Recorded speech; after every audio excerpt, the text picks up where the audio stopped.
Hi, I'm Joan from Transmission, and tonight I'd like to talk to you about my book of words. This is a collection of paperwork that I've put together through my transition, which has helped me immensely in speeding up my transition when the time was right.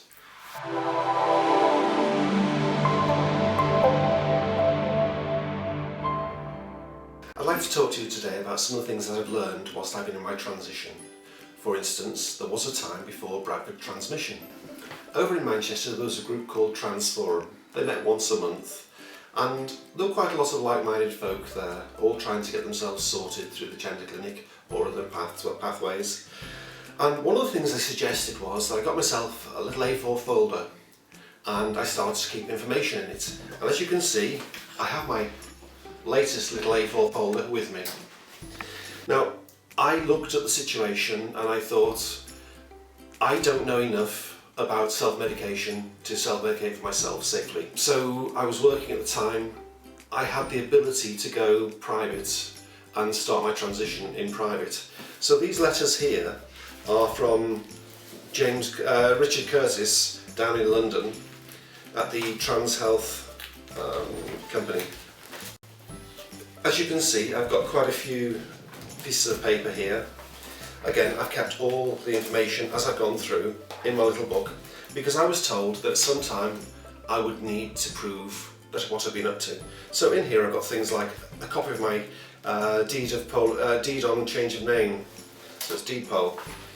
As we move further on, I've got paperwork on informed consent for hormone treatment. This is a copy of the first blood tests I got, and there's several pages in there, so as each set of paperwork came through, I was able to add more and more to that. Now, one thing you need to be aware of is you can't ask your GP for copies of any letters that are sent by them to the gender clinic or by the gender clinic to your GP. Any of your records you can ask for copies. If you ask for them almost immediately, you should get them for free. If you leave it a long time and they have to archive them, there can be a charge of up to £50 for getting that information, and you don't want to be paying that money if you can possibly help it. So, as I've been going on, I've been putting more and more paperwork in here. Even though I've taken my book with me every time I went, the fourth assessment they actually asked me to prove that I've been living in role for an extended period of time. So I was able to open the book and take out various pages from various parts, and they went through them and said, okay, you're going to be able to use this, that and the other to put together a pack, something like this, which was used for my gender recognition certificate application. So I already had the information available to me for the gender recognition certificate. All I needed to do was to identify which bits of it I had to put together. It was all added to the folder and sent off. This is something to be aware of. Don't be afraid to say, excuse me, but can you tell me? Because they're there to help you. And they seem to help people who look after themselves faster than people who sit back and wait for things to happen for them. So it's a way of getting yourself treated as fast as possible in a sensible manner. Oh, you have to do a statutory declaration. The bare bones of the paperwork is there. If you look at it very carefully, it's got various areas where you have he, she, his, her, etc.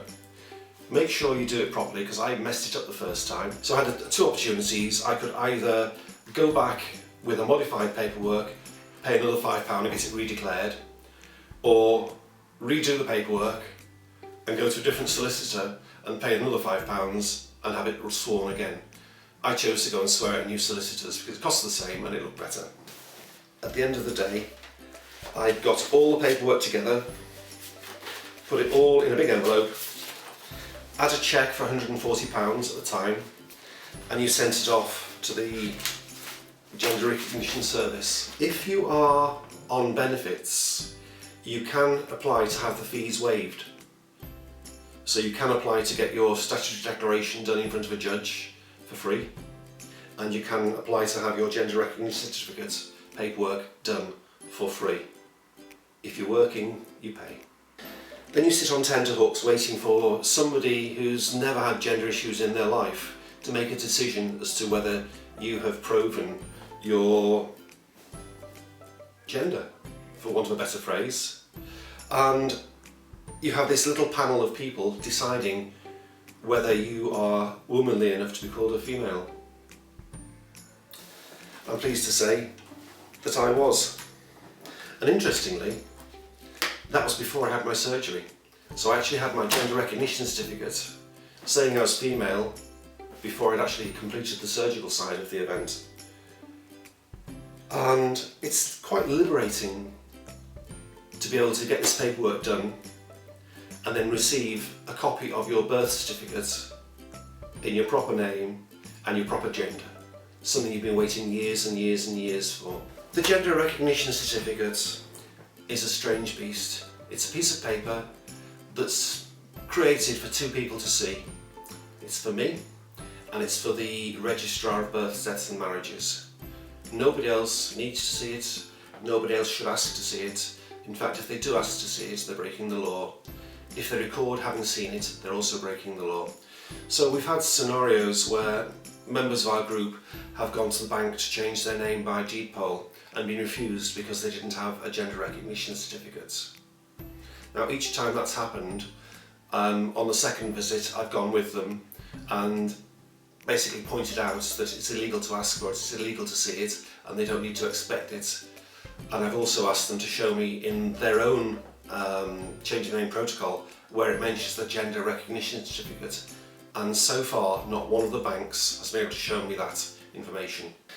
It's a very, very strange thing. If you don't have a gender recognition certificate and you get into trouble with the law, you might find yourself in the wrong prison.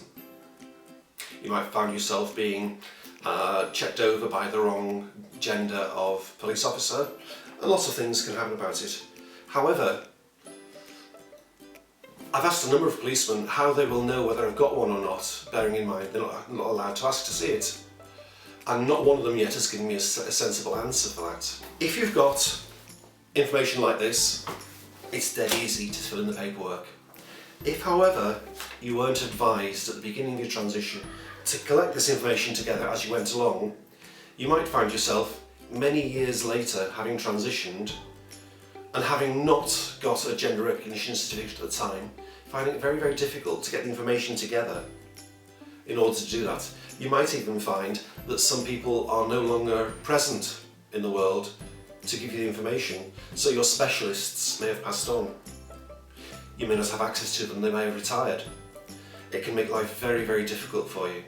So my advice is, keep the paperwork up to date, keep it somewhere safe, keep it all together, and buy a big folder in the first place, because I didn't. I've changed several times.